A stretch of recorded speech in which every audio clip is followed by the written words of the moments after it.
ئەمە کۆبوونەوەی هوتێل بابلە لە بەغدا لە نێوان لیستەکەی حەیدەر عەبادی و لیستی سائیرونی موختەدا سەدر و لیستەکەی حەکیم و وەتەنیەی ئەیاد عەلایی و هەندێک لە سونەکانی تر بۆ ڕاگەیاندنی هاوپەیمانیەکی بەرفراوان لە پەرلەمانی عێراق بۆ پێکێنانی حکومەت. بەڵام چەند کاتژمێرێکی نەخایەن ئێران ڕیسەکەی لێکردنەوە بەخووری بەپێی بۆچوونی چاودێران نوری مالیکی و هادی عامری کە نزیکن لە ئێرانەوە ڕایانگەیاندووە بەم زوانە هاوپەیمانیەکی فراوانتر لەم هاوپەیمانێتیە ڕادەگەێنن. ئەمریکا و ئێران دوو وڵاتن لە دوای ڕووخانی ڕژێمی سەدامەوە هەژمونیان بەسەر عێراقدا نادیدە ناکرێت و بەردەوام بەرژێوەندەکانیان لە بەریەککەوتندا بووە بۆ پێکێنانی حکومەتی نوێ ئەجێندای کام لایەن زاڵە بێت. بیلال وەهاب وەک شیکەرەوەیەکی سیاسی لە پەیمانگای واشنگتن پۆلیسی پێی وایە عێراق کەوتووەتە ناو بەرداشێکەوە.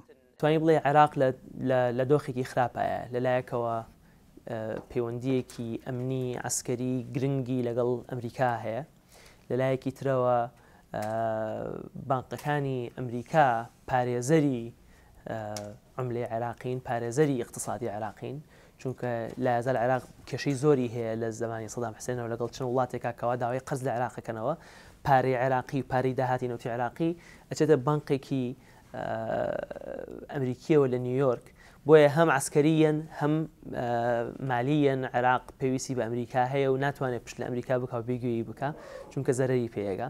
لەلایەکی تریشەوە ئێران دراوسەیە 1500 کیلۆمتر حدود هەیە لە نێوانیانە، بای 12 میلیارد دلار تەبادلی تیجاری هەیە لە بینی عێراق و ئێرانە. لەوەتەی گەمارۆی ئابووری ئەمریکا خراوەتە سەر ئێران بەلای تارانەوە بەغدا دەواازە ئاسانەکە دەبێت بۆ ئەوەی بتوانێت کاریگەری ئەو گەمارۆیانە کەمتر بکاتەوە.